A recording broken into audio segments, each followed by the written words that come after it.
Hello, and welcome to another edition of the GSMC College Football Podcast. Today is Tuesday, April 15th. Happy tax day to everybody out there. We've got a good show for you today. So today we're going to cover some top returning edge rushers on defense, as well as preview Indiana and Michigan, some Big Ten teams that are pretty interesting this upcoming season. And make sure you stick around for later in the show, where I'm going to give you some players from this year's draft class, that I think could potentially deserve to have their jerseys retired by their college programs in the next few years or so. But before we start, I'd like to ask everyone that you like and follow the show, and also if you've got a question during the show, we'd love to hear it. Your input is a big part of what makes this show great, and we thrive on your energy, your insights, your comments. So whether it's a quick comment, a thoughtful question, or just an opinion that you have to share, don't hesitate to drop it in the chat. Now, if you want to make absolutely sure that your message stands out, gets featured on the show, there's an easy way to do that. Just use the Super Chat feature. Just click the $sign at the bottom of the chat box to send in your Super Chat. This guarantees that your message gets on the air, and it's also a fantastic way to support our channel. We rely on your support to keep bringing you the sports content that we love, and we appreciate every bit of your support. So go ahead, let us know what you're thinking. Hit that Super Chat button. Let's make this show as interactive, as exciting as possible. If you prefer, you can go to gsmcsport.net to tip, donate, leave a comment or question there. We couldn't do what we do without your amazing support. We are so glad to have you as a part of our community here at GSMC. So let's talk a little bit about some edge rushers today. Obviously, this is a premium position. More and more importance is being placed on your pass rush in present day and modern football, especially at the college football level, where you see a lot of teams are passing the vast majority of the time on offense. So one guy I'm really looking at this year is Suntarine Perkins from Ole Miss, University of Mississippi. So Suntarine Perkins was a former 5-star recruit. This was a big-time pickup for Lane Kiffin when they got him to commit out of high school. Really one of the crown jewels of his recruiting tenure at Ole Miss. Kind of a big-time pickup for him. Kid from Mississippi, didn't let him leave the state. It was huge to get Perkins at Ole Miss. So he as a freshman, he kind of played off-ball linebacker a little more. They're trying to ease him kind of into the defense, into learning the scheme, learning the system. So he really rotated in at off-ball linebacker. It was clear that the talent level was there. Probably just wasn't used to the college level at that point as a true freshman. Last year, they pretty much transitioned him full-time to the edge as a true sophomore, and he really had a strong season. Had 10.5 sacks, had 60 total tackles last year, and was kind of grew into that role as a really premier pass rusher for the Rebels. He's going to be the big piece for Ole Miss for their defense this year, and he's going to have a little bit less help. He won't have defensive tackle Walter Nolan in the middle. He will not have his bookend Princely Umar Milan on the other side, rushing the passer opposite of him. So it's really going to be on Suntarine Perkins this year to kind of lead the way for Ole Miss, to be the guy that they look up to make big plays in key situations. It's going to be on Suntarine Perkins. And this is a guy that has the talent. He can clearly do it at a high level. We just haven't seen it a whole lot. Kind of similar to Abdul Carter from Penn State, where they transitioned to that edge, and he's still growing on the edge. He is pretty small for an edge rusher, though. He's only 6'1", listed at 210 pounds. A guy that's really going to try to beat you with his speed, with his quick first step, explosiveness, and he's really going to try to use a speed rush to beat a tackle outside and get to the quarterback. But Suntarine Perkins is a guy that really has potential as a 15-sack guy, especially kind of without some of that help. It's going to be interesting to see, does that either help his play or does that kind of detract from what he's doing on the field? We're going to find out. But I think Perkins is a guy that could really have a great season for the Rebels. Another guy I'm looking at that's really kind of flying under the radar, I didn't really know his name that much. And then I looked at numbers and I was like, whoa, this dude can play ball, is Eric O'Neill. So Eric O'Neill was a JMU guy, was at James Madison with Kirk Cincinnati, and now he's transferring to Rutgers. He originally was a Long Island kid, went to Long Island University for 2022-2023, played at that level, and really showed out.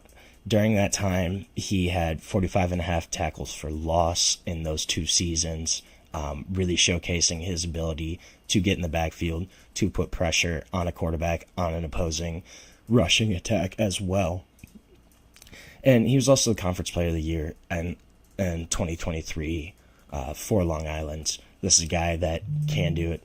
Then he went up to the next level last season, played at JMU for a year, and he really went off. He had 13 sacks, 3 passes defended, had an interception, had 52 total tackles. So he carried that production up to James Madison last year. Obviously went up a level in competition and just the caliber of athletes that he's kind of playing against, playing with. He jumped up and he still was able to put up some numbers. So now going from James Madison into the Big Ten, Eric O'Neill's going to be at Rutgers. Rutgers doesn't have a whole lot this year. This is going to be a guy that's really going to be looked at to force that pass rush, to kind of generate it and get some sacks for Rutgers. I think that's just the level of production. Clearly this kid has a drive to try to compete at the highest level, has moved up in competition twice now. Obviously, JMU is now an FBS team in the Sun Belt, but it's not the Big Ten. Rutgers, they could have a tough year in the Big Ten, but I think Eric O'Neill is another guy where his numbers might showcase really what he can do in kind of a higher program, higher caliber setting, higher caliber competition in the Big Ten. I think that's going to be a guy that his numbers may look a lot better, and it could be a name we hear a lot more towards the end of the season, kind of flying under the radar right now, just because of James Madison, because of not really coming from a high-profile program. I think that's a big part of kind of where Eric O'Neill is really falling under the radar, but I think that's a name to look at for this season. Another name, the last name we'll know, is Mateo Uagalele, Oregon defensive end, younger brother of DJ, obviously, and he's really starting to step out of the shadows of his brother. He's honestly been the better college player. Obviously, they played 2 different positions, but Mateo's been a guy for Oregon. He had a really good year last year, 10.5 sacks, forced 2 fumbles, had a pass defense, had an interception, had 38 total tackles. This is a guy that's probably going to be the face of the Oregon defense this season. He's also going to lose a little bit of help in the form of Derek Harmon, who is going to the NFL this season. Potential first-round pick, probably a day 2 guy, but still a really productive defensive tackle that really helped out Uagalele and the Oregon pass rush just overall. I think this is a guy that is bigger. He has really good positional size. He's 6'5", 265. He's got a solid frame where he's strong, but he doesn't look too thick, doesn't look too big. And he really has unique athleticism for the position. He played both ways in high school. He played tight end. He really could have been a strong tight end recruit as well, where he probably could have been a 3 or 4 star tight end and played at a power program as a tight end. So this is a guy that clearly has a lot of athletic ability, and he really kind of uses that athleticism to beat blockers. He's really explosive, really agile, has strong change of direction, especially for a defensive end. He moves well laterally across the line of scrimmage, when defending against the run as well as just defending against the pass, obviously. But this is a guy that's going to rely on his athleticism, and he will beat blockers just because of that athleticism. Is still a strong pass rusher, has a lot of tools in his moveset, but this is a guy that's really going to use his body to try and expose blockers, exploit kind of an advantage in athleticism. That's going to be Mateo Uagalele. I think he could also have a really strong season, especially just Oregon will probably still be in contention for a college football playoff berth and for a national championship. And Mateo Uagalele is going to be a big part of that. Another guy I'm looking at is Mikhail Kamara from Indiana. This was a huge part of their defense. He was a guy that was maybe going to go to the draft, decided to stay at Indiana for another season, run it back with Kurt Cignetti in year 2. I'm going to talk a little bit about them later on in the show, but another guy who had a really great 2024, had 10 total sacks, 47 total tackles, and he's only 6'1", he is 265, so a little shorter, but still has a really solid frame where he's not going to get pushed around. He's really sturdy in his moves, in what he's trying to do to get to the passer. This was a guy, though, he led the FBS in quarterback pressures last season with 68 quarterback pressures, which is a crazy number, especially playing in the Big Ten. That's a conference where you traditionally have really strong offensive line play. Obviously, I ranked them as the number one conference yesterday, I think, for coming into this season. It's a strong league, and the fact that Kamara had 68 total pressures while playing mostly Big Ten opponents is really impressive. He is also going to be switching positions this year, so he's going to move to what Indiana calls their stud position, and it's kind of a hybrid off-ball linebacker, hybrid stand-up defensive end position, but it's really going to let him focus and key in on rushing the quarterback, and I think that's going to be something that's really interesting. Obviously, he had a great season rushing the quarterback last year, and if he's going to be keying in on the quarterback even more this year, those numbers could go up even more. Kamara, I think, is a guy that is really going to have a great season for Indiana. And I think if they're kind of still in the national conversation in November, you're going to hear his name a lot more than we currently do right now. The last guy I want to talk about a little bit is TJ Parker from Clemson. Clemson has kind of had a rough stretch on defense the past year or two.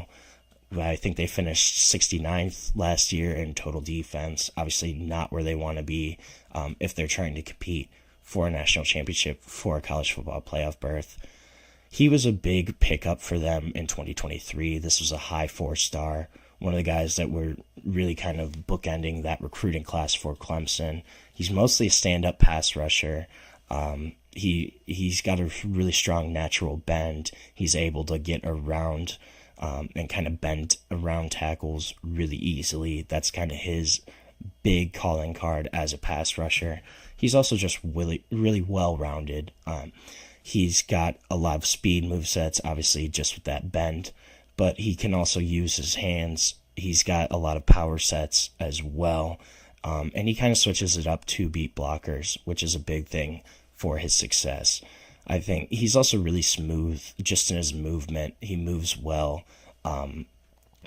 Doesn't really ever look like he's awkward or kind of out of place. He always kind of seems to be in the right place at the right time.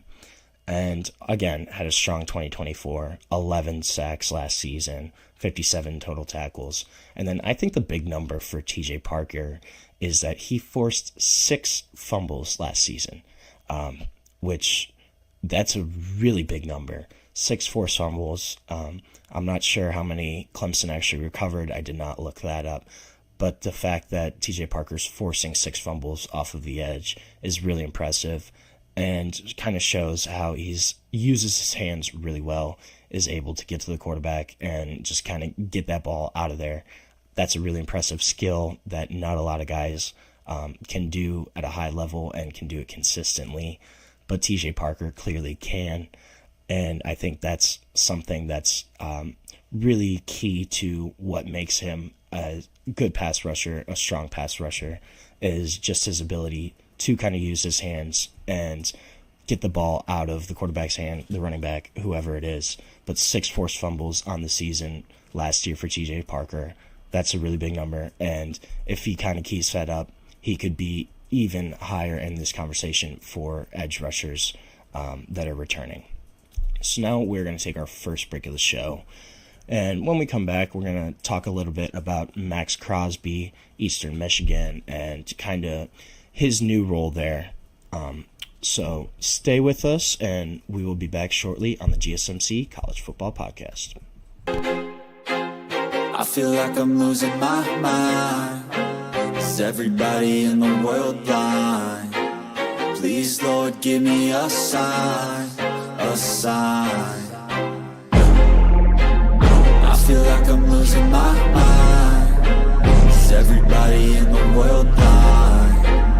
Please, Lord, give me a sign, a sign.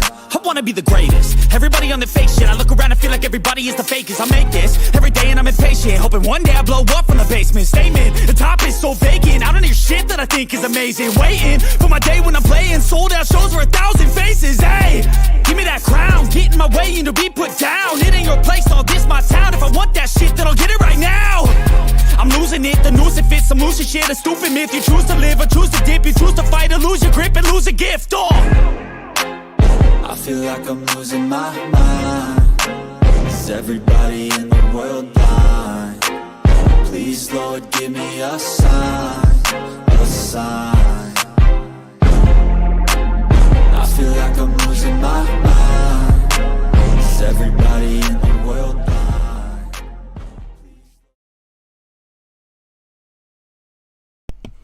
Welcome back to the GSMC College Football Podcast presented to you by the GSMC Network. Before we get into anything else, I just want to remind everyone that this show is all about you. We love hearing your thoughts, your questions, your opinions as we dive into the latest sports action. Whether you've got a burning question, bold prediction, just want to shout out your favorite player, don't hold back, drop it in the chat. If you want to make sure that your message really stands out, why don't you use the Super Chat feature? Just click the $sign at the bottom of the chat box to send in your message. It's a surefire way to get our attention. We are so grateful for your help, your support here at the GSMC Network to keep bringing you the sports content that you love. And we are so glad to have you as a part of our community here. Now, before we talk a little bit about Max Crosby, Anthony had a question about what my thoughts are on the Nico Iamaleava situation and where I think he lands. He also asked, is it confirmed that he already signed a transfer NIL deal with North Carolina? So the North Carolina thing first, I have not seen anything confirmed. I know that was kind of discussed about that he was maybe going to Chapel Hill, teaming up with Bill Belichick. I saw that might not actually be the case. I'd be kind of surprised, honestly, if he did end up at North Carolina. I kind of think Bill Belichick wants to stay hands off of that whole situation there, especially as his first year as a college coach. I don't know if he kind of wants that in the locker room, just the whole contract negotiations and all of that. I think as he transitions to college, I don't know if he really wants that kind of situation in his locker room at Chapel Hill. I really think the big school that I'm looking at right now for Nico is UCLA. He's from Long Beach, kind of from that area. His brother Madden was committed to UCLA for a long time, ended up flipping on signing day, flipped to Arkansas. But UCLA, I think, is a school that makes a lot of sense for Nico. Don't really have an established starter at quarterback right now. I think they'd be a little more willing to give him the contract that he wants. I have seen a couple other schools that they've kind of talked about. Notre Dame was getting thrown out as a school. I don't really see them going after Nico, kind of approaching him. They already have a couple different quarterbacks that they like at Notre Dame. where I'm not sure if that's actually a place that would make sense for him. I don't know also if it's a culture fit. UCLA is really the big one I'm looking at right now for Nico. I could certainly see North Carolina. I think that one's a little more far-fetched. I don't know if that's the right word, but I think that's a little more unlikely to happen than I think something like a UCLA or another West Coast school like that. I think that's probably a little more likely for Nico, but we're going to wait and see. That's going to be a really interesting one to look at, especially the portal opens officially tomorrow. But there's not a lot of teams right now that really need a quarterback. Most of the teams that kind of had quarterback questions going into this season addressed that in the winter portal. I don't blame Nico for the situation. Blame Tennessee. I agree.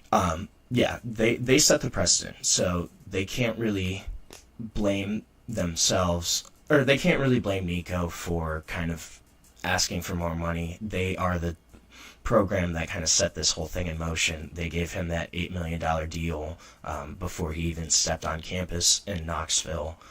I wasn't really surprised. Washington or Stanford. Both of those, I think, are solid options for Nico. I think Washington might be a little more likely just in terms of resources and NIL deals. Obviously, Stanford does have Andrew Luck in charge there. It seems like they're trying to build back up that program. I don't know if they'd want to spend, $3 or $4 million on a quarterback, though. They're kind of a little more. They keep their money a little more close to the chest. They don't really give it out as much like that. I think Washington, though, that actually is a program that would make a lot of sense for Nico. Obviously, he's still going to stay. He would be in the Big Ten, still stay in a power conference, and go back to the West Coast. I hadn't thought about Washington, honestly, but thinking about it, it does make a lot of sense. That could be a really good landing spot for him, especially just trying to compete in the Big Ten. Obviously, he would be an upgrade for them. I think that would make a lot of sense as a potential landing spot for Nico. So, we are going to switch gears a little bit, talk about Max Crosby. So, it came out that he was now taking a front office role for Eastern Michigan, becoming an assistant general manager for their football program. He's the first active NFL player to kind of do this, which is really intriguing. You've seen a couple guys from the NBA do this: Steph Curry, Trae Young, Terrence Mann. They're all now assistant GMs for their college basketball programs. But this is really the first time that this has happened for an active NFL player. And it's kind of interesting. I kind of wonder what actually he's going to do. So, reportedly, his new role involves evaluating prospects, managing the NIL budget, as well as just supporting student athletes and leading alumni relations and fundraising events. All seems kind of vague to me. Not really sure what actually his role will be, but obviously this is Eastern Michigan's most successful NFL player in a long time. He set their school record. He had 20 career sacks from 2016 to 2018 when he was at Eastern Michigan. He's also really taken a lead in trying to build up that program. 2023, him and his wife Rachel, they donated $1 million to Eastern Michigan's athletic department, which led to the football field being named in his honor. He also launched a fundraising campaign pledging to match donations up to $100,000 through May, just trying to build up support for the Eastern Michigan football program. And, despite this new role, he's obviously still committed to the NFL, just signed a big extension with the Raiders this offseason. Had been in trade rumors for a couple years, but is going to be in Vegas for a while. And this is, This is kind of an interesting move. I like it. I think it makes sense for guys like Max Crosby that, came from smaller programs, came from programs from conferences like the MAC, to try to build up those schools. They're obviously kind of in a tough spot right now where, the Power 2 conferences, the Power 4, they're really starting to separate themselves even more. And then, if you have a really good kid, a really strong performer at an Eastern Michigan or at a Kent State or an Akron, one of those schools, they're probably going to end up leaving after they have a strong year. Another program's going to end up giving them more money, and they're going to leave that conference. They're going to leave that school. I kind of like it, though. I think it makes a lot of sense for, schools like Eastern Michigan to get their former athletes involved in this. Max Crosby is going to be the guy that, that's going to drive the market for Eastern Michigan, that's going to drive recruiting, is having a guy that you can go, hey, look at him. He had success here in 2 or 3 years. He became an NFL starter, an NFL star. This is something that you can do at this program too. I wonder if we're going to start seeing a little more of this just throughout college football, especially with programs like this. I don't know if it's really going to be a thing at, Georgia or an Ohio State or an Alabama where, they already have really strong NFL connections. There's no need to sell the program. There's no need to have to drum up more NIL support because it's kind of already been established. You're going to have boosters that are going to give to the program. You're going to have guys that are going to go to that school purely because of the NFL production, trying to get to the next level. Eastern Michigan, they've kind of been mediocre in the MAC the past couple of years. They finished 5-7 last year, didn't make a bowl game. They finished 6-7 the year before. They did make a bowl game. They got blown out by South Alabama, like 59-10. The other thing I was kind of questioning with this is, will Max Crosby actually kind of have any impact on recruiting for Eastern Michigan? I think that's probably the biggest kind of question mark around these kind of rules, is just what do they actually do for recruiting these kids? And I think particularly in the Las Vegas area, obviously Max Crosby playing there right now, is that going to be almost where he's kind of an area scout? I don't know. I kind of doubt it. But I could see something like that where, he gives them a couple guys from the Vegas area that he's heard about and say, hey, maybe you go look at this kid. Will that actually kind of affect recruiting, how they approach getting players? Obviously, schools like that, the MAC schools, they're really going for local programs, local players for the most part. That's going to be where a lot of their guys are from. So is this going to kind of be something where Max Crosby actually does affect anything? He's a Michigan kid too. I don't remember exactly where from in Michigan, but obviously Michigan kid went to Eastern Michigan. That's kind of the trend for those MAC programs, is you get the local kids and you try to develop them and hope that in a couple years that they're, solid contributors, starters to your program. But I'm really looking at what's this going to do for, are they going to try to expand into Vegas, try to get some of those kids? Are they going to try to get some Cali kids from the West Coast? I think that's going to be kind of an interesting thing. And then also, will this give Eastern Michigan a leg up in the MAC in terms of them competing in their conference? No other MAC teams kind of have a guy like this right now that's doing anything similar. So I wonder, is this going to be something where Eastern Michigan actually gets a leg up because of Max Crosby, or is it kind of just something that happens in the news cycle and, it won't really affect anything on a day-to-day basis? That's going to be the big thing here. I don't know. I think we're going to find out. I kind of wonder how these assistant GM roles actually work, if that's going to be something that is staying power. Will that be a trend that continues? in the next few years. I think it probably will. And I think each program will probably kind of have different roles and expectations for those GMs. But we're going to take another break on the show now. And when we come back, we're going to go a little Big Ten, talk a little bit about Indiana and their upcoming season. But we'll be back shortly on the GSMC College Football Podcast. Looking for your daily fix of sports talk without having to pay for it? GSMC Sports Network is available on YouTube. Just search GSMC Sports Network. Get your fix of daily sports talk shows on YouTube, absolutely free. NFL, college football, NBA, MLB, MMA, UFC, fantasy football, and so much more.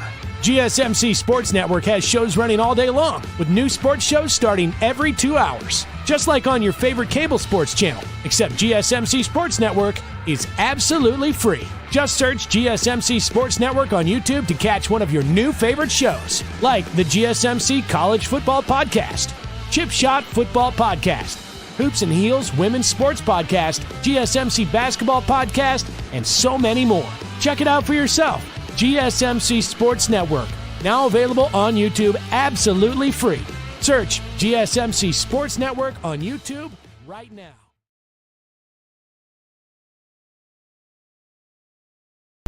Welcome back to the GSMC College Football Podcast on Tuesday, April 15th. Just talked a little bit about Max Crosby. We're going to switch gears. We're going to preview Indiana and the Hoosiers for this upcoming season. Indiana obviously had a great season last year under first-year head coach Curt Cignetti. Ended up being the 10th seed. They were in the college football playoff. I think they had a really good season last year, 10 wins, and this is a team that's going to be really interesting to watch this season. So they did lose quarterback Curtis Rourke. He was kind of their leader. Their quarterback last year, the past 2 seasons, came in from Ohio, really played well for Indiana. Not a super strong quarterback, but a guy that could study the offense and kind of right the ship and get Indiana back on track. I'm honestly more of a fan of the quarterback they brought in, Fernando Mendoza, who was the Cal starter last year. I think that kid's a total gamer. He almost beat Miami and had a couple other games where it really just showcased his talent as a quarterback. And I think he could bring Indiana's offense kind of to the next level and make them even better on offense from the past season. I think that they're probably their range is a pretty big for this season. I think they could go anywhere from about 500. I think they're going to be above 500. I think it's at least a 7-win season for Indiana. Their schedule really isn't super tough this year. I think that's going to be a big part of it. They do have a couple tough road games. I'm going to talk about the schedule in a little bit. But I think the strength of their offense there is really going to drive their success this year. Their O-line is really strong unit. They return Carter Smith, who had been their left tackle since 2023, is going to be a 3-year starter now coming in this year. Has been really strong for them at that position. You kind of have the left tackle anchored. Bray Lynch is probably going to be their left guard. They brought in Pat Coogan from Notre Dame, who was a really great center for the Irish. What are your thoughts on my comment? National media. Can't stand that national media is blaming Mario. No, I don't know if it's Miami's fault. I don't really see that being the case, honestly. I think that's more of a Tennessee Nico internal kind of issue. I haven't seen a whole lot of that, but I don't really see Miami kind of being at fault there. I don't think they really had a strong role in what happened with Nico. I can understand why that might kind of be the national point of view, I guess, or perception, just from bringing in Carson Beck, giving him the contract that they did. But again, I don't think that's what Miami did is the reason for Nico. Obviously, I think he did want more money, and then he looked at that Carson Beck deal and said, hey, why don't I get something similar? ESPN Ryan Clark. Yeah, that makes sense. I really don't see it being Miami's fault, I guess. I think cause and effect are probably two different things in this case, but Nico, I think more of it is probably stemming from that high school deal, and he's saying, hey, I want this money updated to kind of be in line with the top of the market, and I don't think really Tennessee wanted to give him that, and it seemed like a big thing was just his lack of contact with Tennessee, with the coaching staff.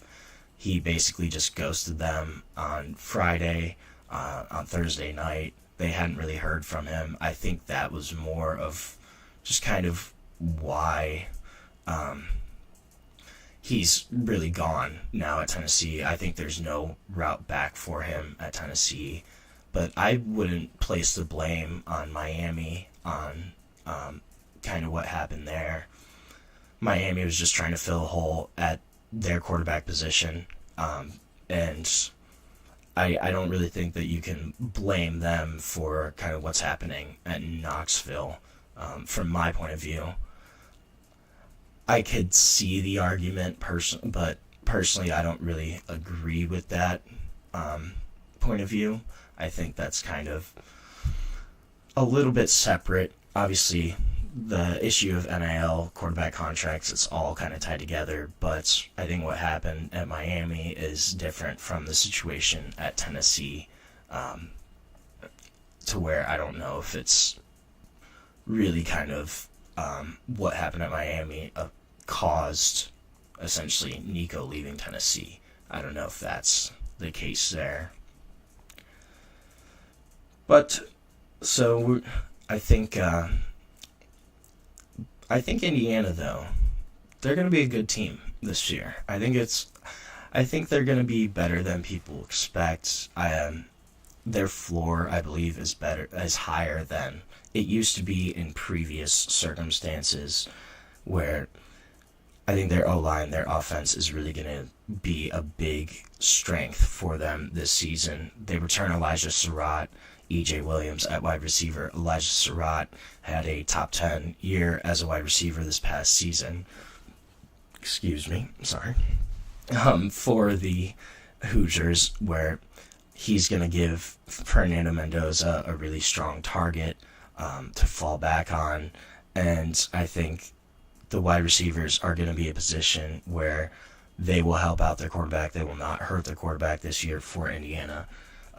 The Hoosiers, they did lose their top two running backs. They lost Justice Ellison, also lost Tyson Lawton, and they're really going to be relying on returner Kalen Black to kind of carry that load. They also brought in Roman Hemby, Lee Beebe Jr., transfers from Maryland and UAB respectively, to kind of help carry that backfield. It seems like it's going to be more of a running back by committee type backfield, but that's kind of been a trend in football, especially in college football, the past 5-10 years, where you kind of have a running back by approach.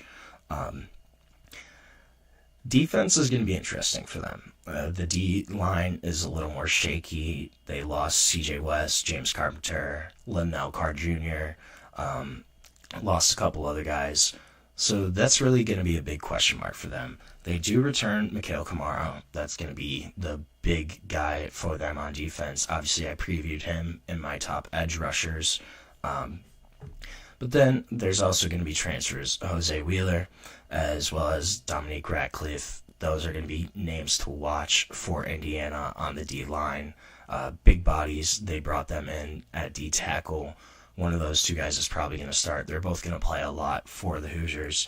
I think those are going to be two guys that could have really good years in their first year at Indiana. They also did lose both starting safeties. They lost Sean Asbury. He was third on the team in tackles. He had 69 tackles last season. Also lost Terry Jones.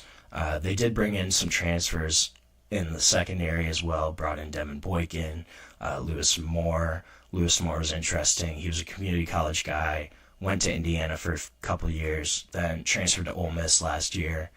Didn't really play a lot, transferred back to Indiana this season. So he does know Indiana well, and that's going to be a position that's going to be up in the air for Indiana. They do return Amari Farrell. He's probably going to take over one of that outside cornerback spots. But the rest of those positions are really in flux right now for Indiana. And looking at their schedule, I think there's a couple games to kind of circle for the Hoosiers. Starting off in September 20th, it's their week 3 or 4. They have a couple games. Old Dominion, Kennesaw State, Indiana State should kind of be warm-ups for them. You never know, but should be pretty winnable games for Indiana. I think Illinois at home, week 4, that's going to be really interesting.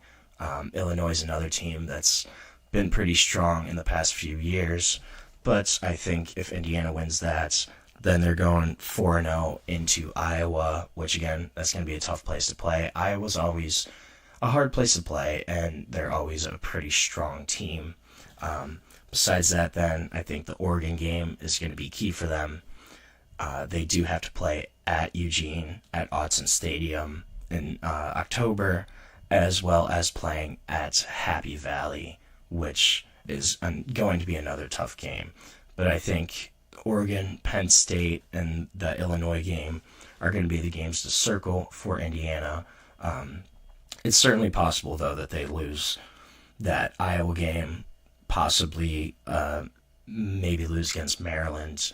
So I think probably 7-5 is going to be the floor for Indiana.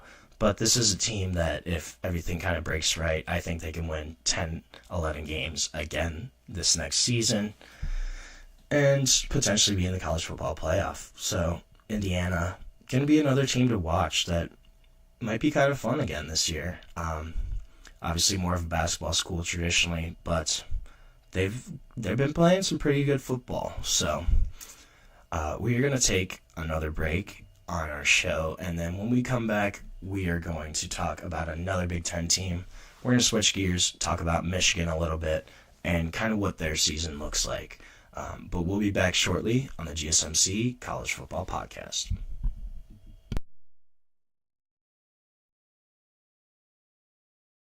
For the best and latest podcasts available anywhere, go to the podcast app on your cell phone and type in GSMC to access free content-rich podcasts on health and wellness, book reviews, sports, entertainment, relationships, social media, movies, technology, finance, and even weird news. Subscribe and download the GSMC Podcast Network's family of shows, available everywhere podcasts are found.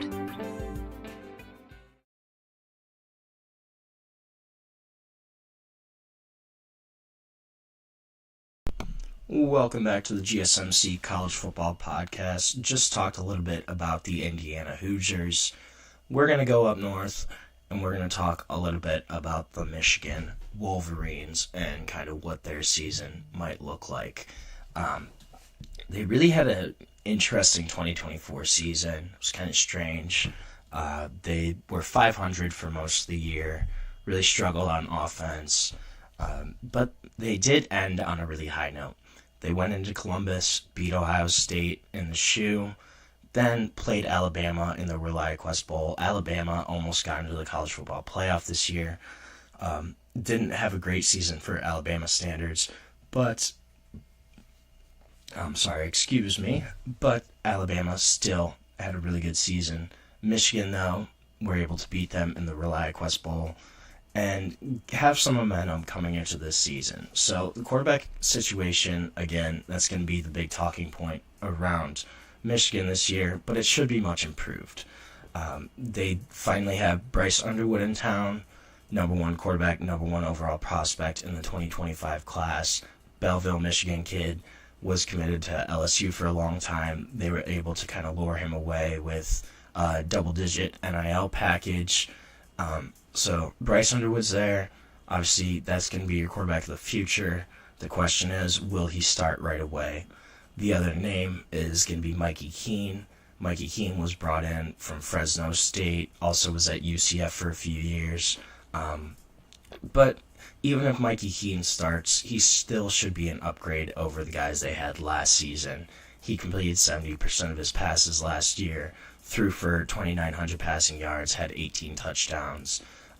So obviously can play, is still a really solid quarterback option. I think he's better than the Davis Warrens, the Alex Orgis that Michigan was running out last year to start for them. He did have 11 interceptions, and he had 10 in 2023, so that's kind of going to be something to watch if Mickey Keene does end up starting. Can he take care of the ball? Can he protect it? Michigan is normally kind of risk-averse on offense. They run a more traditional offense for the most part. It will be interesting, though, which one does end up starting. Is it going to be Bryce Underwood? Is it going to be Mickey Keene? Running back's going to be an interesting room for them this year.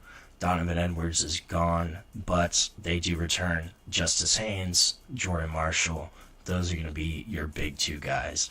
Justice Haynes was an Alabama transfer, really talented running back. That's going to be a guy that can showcase what he can do in a more expanded role for Michigan. And then Jordan Marshall, he was a Michigan recruit. He was a high 4-star running back from Archbishop Moeller, Cincinnati, Ohio.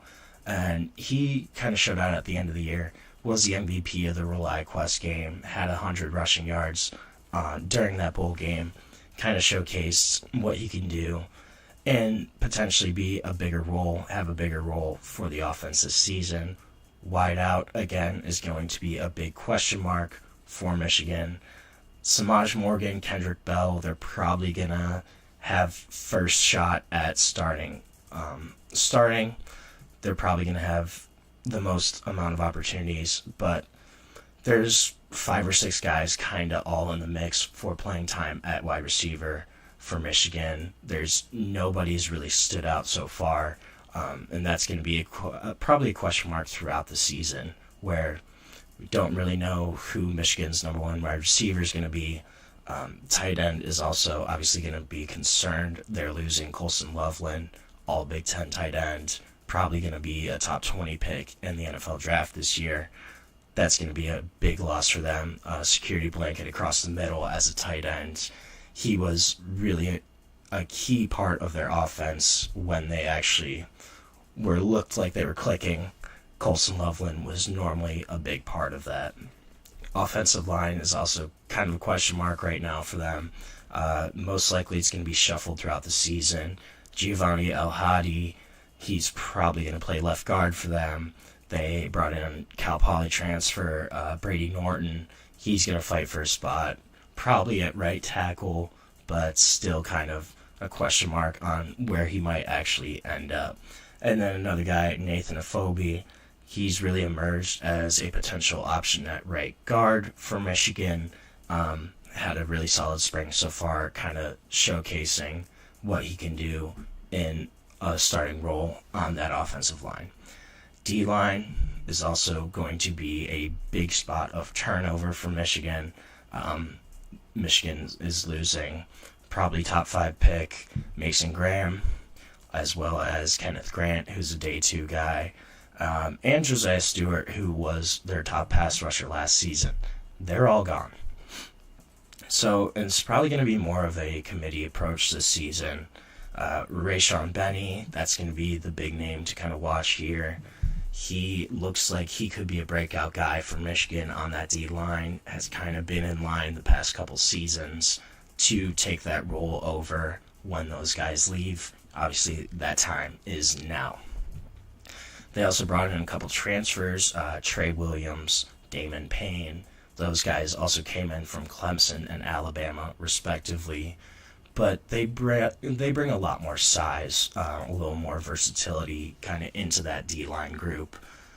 But all those guys I mentioned are all pretty much 310 pounds plus. So these are some big boys that Michigan brought in. they're going to have a lot of size on the D-line. They're probably going to have 3 or 4 guys rotating in that are at least 310 pounds. And that's going to be a big thing for stopping the run. Obviously, in the Big Ten, it's more of a run-based league than some of the other power conferences. But the size there is going to be huge for Michigan. Remains to be seen if those guys can actually replace the production that Michigan's going to lose.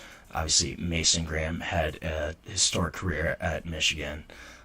Kenneth Grant also was a guy that played really, really well for the Wolverines and gave them a huge body in the middle, where those are going to be 2 really big pieces to replace. How Michigan does it is going to be kind of interesting.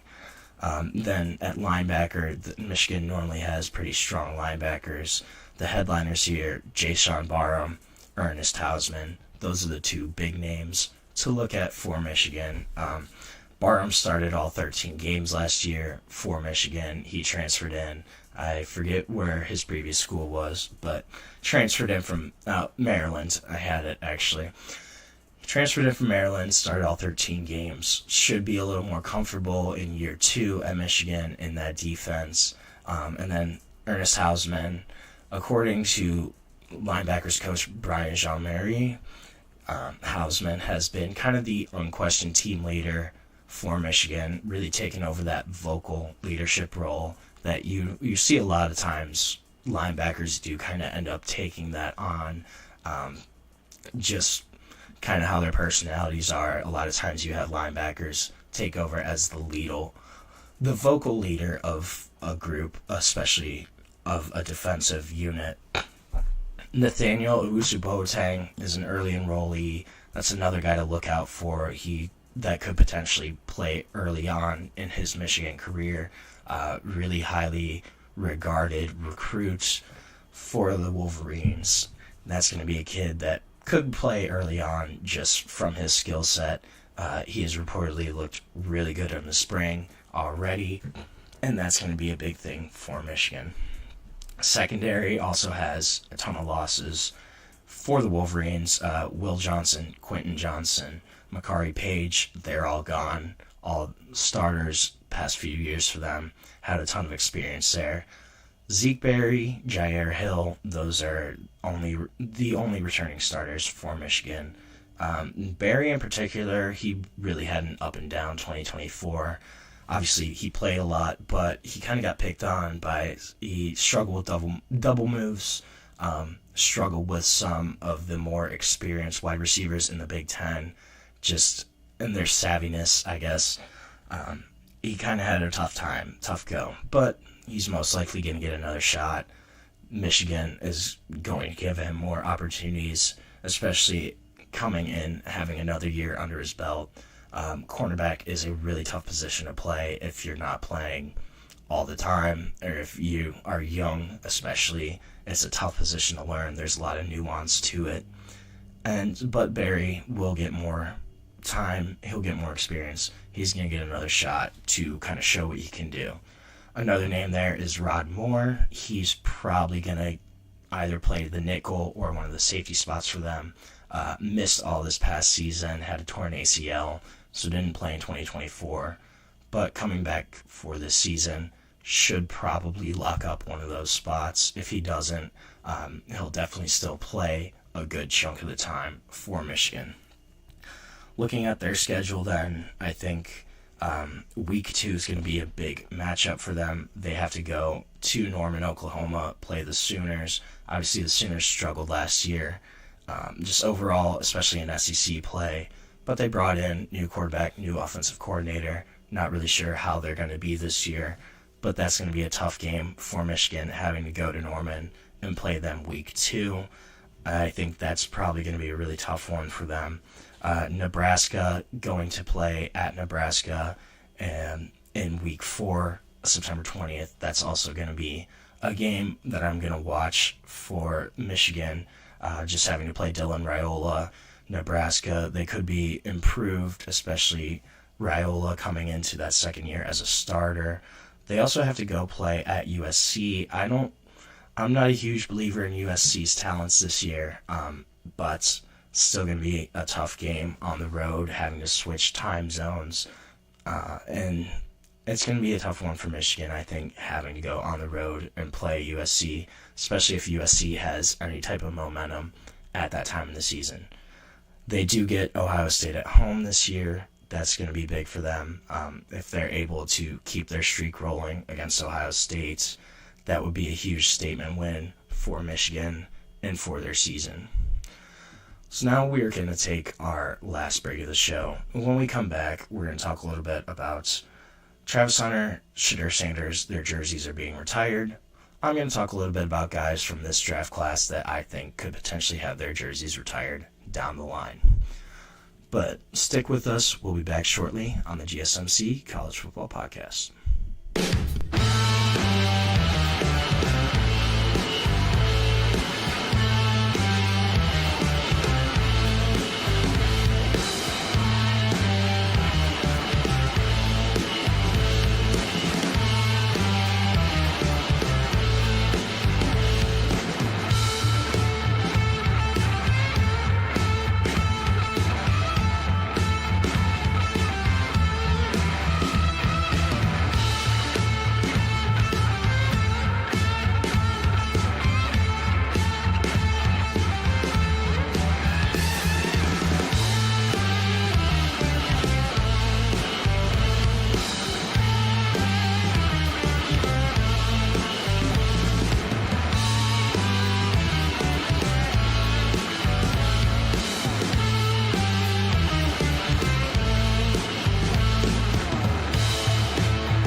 Welcome back to the GSMC College Football Podcast on today, Tuesday, April 15th.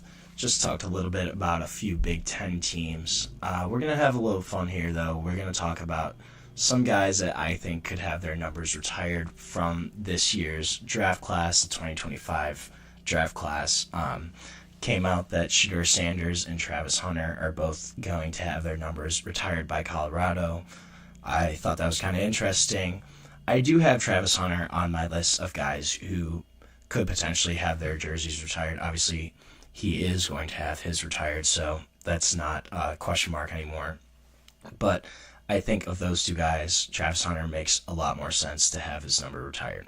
This was a kid that won the Heisman this past season, just playing both ways of the ball. We haven't really seen that since really Desmond Howard, but even Desmond Howard played primarily on defense, did play a little bit of offense. Travis Hunter played both ways for the most part the entire time he was in college. Was able to really bring back a culture of winning football kind of to Colorado, to Boulder for at least a little bit of time. This is a kid that's a culture setter, trendsetter. Coming out of high school, he was the number 1 overall prospect, committed to Jackson State. So kind of always did things his own way. And that's going to be a player that fans will appreciate even further down the line, 15, 20 years from now. And just the numbers, too. 96 catches, 1,250 receiving yards this season, 15 receiving touchdowns, as well as having a rushing touchdown.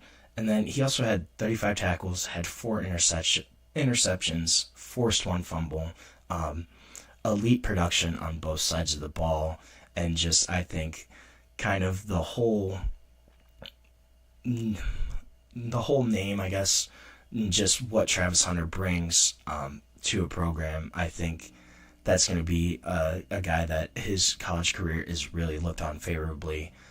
I don't love the Shedeur Sanders jersey number being retired. I can understand part of it. I think from a numbers perspective, some of the stats that he put up during his time at Colorado really kind of showcased his skill. I think that might be more of, hey, Deion's the head coach and Shedeur's going to get his jersey retired. But I could be wrong. I don't know about that one. Another guy I'm going to look at is Ashton Jeanty. Obviously, he wore number 2. The single digits are a little harder to retire just because everybody wants to wear a single digit nowadays. but just what he did at Boise State, setting Boise records, almost setting the NCAA rushing record. He was 27 yards away from breaking Barry Sanders' single year rushing record, had 2,600 rushing yards this season, which is unbelievable. Averaged 7 yards a carry for those 2,600 yards, had 350 carries this season. He had 29 rushing touchdowns, had 23 catches, had 46 catches last season. Again, had a really strong 2023 season, had over 1,900 total yards, had 1,350 rushing, 570 offense. But the fact that he ran for 2,600 rushing yards is pretty unbelievable. Obviously, only Barry Sanders has had that type of season before. This is a guy that I would have never expected we'd see anybody come anywhere close to touching Barry Sanders' record. But Ashton Jeanty was right there. And then just the team success, too. He basically carried Boise State to the Mountain West title this season, carried them to a college football playoff berth. They did have a lot of other weapons. Maddox Madsen is a pretty solid quarterback for them. But that team ran through Ashton Jeanty. Boise State, their success was pretty much on his back. And I think that's going to be a guy that, if you look at his career down the line, what he did for Boise, just both individually as well as for the team, is pretty remarkable. I think Boise's a place that could probably recognize that and kind of showcase what he did for them. Another guy that's kind of under the radar, but he's probably going to be a second-round pick in the draft this year. I think, though, he's almost more likely to have his number retired, is Siobhan Revelle Jr., East Carolina cornerback. And so this kid is beloved in East Carolina, has a really cool story. He was a warehouse worker in 2021, working night shifts. He drove after his 10-hour shift to a camp at East Carolina. They'd offer him a scholarship on the spot then. Ended up joining the program kind of after all that and really worked his butt off. 2022, played a little bit. He got hurt then, but he really kind of came into his own in 2023, 2 years ago. He had 12 pass breakups. He blocked 2 kicks. He had 54 total tackles. And he forced incompletions on 22% of the passes that were thrown his way. That really only trailed Quinyon Mitchell, who obviously was a first-rounder for the Eagles out of Toledo. And then after that 2023 season, Revelle had a bunch of NIL offers. There were a couple different schools that were looking at him. I know Louisville was one, but he had offers for basically $1 million a year to go play at other programs, bigger programs. He turned those all down. East Carolina told him, hey, we can't pay you this. It's just not in our NIL fund. It's not in our budget. And he still turned that down. He said, no, I'm staying here. Y'all gave me a chance. You gave me a shot to compete. I'm going to stay here at East Carolina. He really got off to a great start this past season, 2024. He had 2 interceptions in the first 3 games. Took one to the house, had a pick 6. But then he tore his ACL after the 3rd game of the season in practice midweek, just on a random non-contact injury. Kind of hit the turf weird, tore his ACL. So this is a guy that doesn't have a ton of elite level production, but I think the story and just the program being at East Carolina, it's not, a really high caliber program where a lot of guys are coming through. I think that could be a place that eventually you see his number being in the rafters, especially if, he does have a lengthy NFL career, a successful NFL career. I think that's a guy that, you could see his number 28 being retired at East Carolina just for the story. And he did have a couple really solid years there where they could look at the production still, it's still really possible just from a production point of view. The last guy I kind of want to touch on is Mike Green out of Marshall. Now, I will preface this, Marshall only has one jersey retired, and it's not the two names that I thought of. It's some guy from back in the 50s or 60s. I can't remember his name right now. But Chad Pennington, Randy Moss, both do not have jerseys retired at Marshall, which I kind of thought was crazy just from, their run that they had when they were at Marshall. But Mike Green is Marshall's biggest profile prospect by far since then. He's probably going to be a first-round pick. This was a guy, though, he had an awesome 2024 season. He was a transfer from Virginia, transferred in after 2022, but he was at Marshall the past 2 seasons. And he had a good 2023 season, had 41 tackles, 4.5 sacks, so good but not great. But this past season had 17 sacks, led the FBS, had 81 total tackles, and also Marshall was 10-3 this past season. Finished first in their conference, had a really good year, kind of brought Marshall back to winning football. I think that could be a guy that maybe down the road, again, him and Siobhan Ravel, I think, are two guys that this kind of depends on how their NFL careers go. But I think if Mike Green has a solid NFL career, has a lengthy one, he could potentially also be a guy that maybe does get his jersey eventually retired by Marshall. I think that one's probably a little more unlikely, just because you look at the history, too, of Chad Pennington, Randy Moss. Both don't have their numbers up in the rafters there. So it'd probably be kind of hard for Mike Green to get his up there before those guys. So we are going to end our show for the day. Thank you so much for tuning into the GSMC College Football Podcast presented to you by the GSMC Network. Your support means a lot to us. So please remember to subscribe to the show, like, follow, leave a positive review. And if you want even more sports content, you can follow us on Facebook, Twitter, TikTok, and Instagram, just more of those sports content, sports updates that you love. Thank you so much, and have a great day.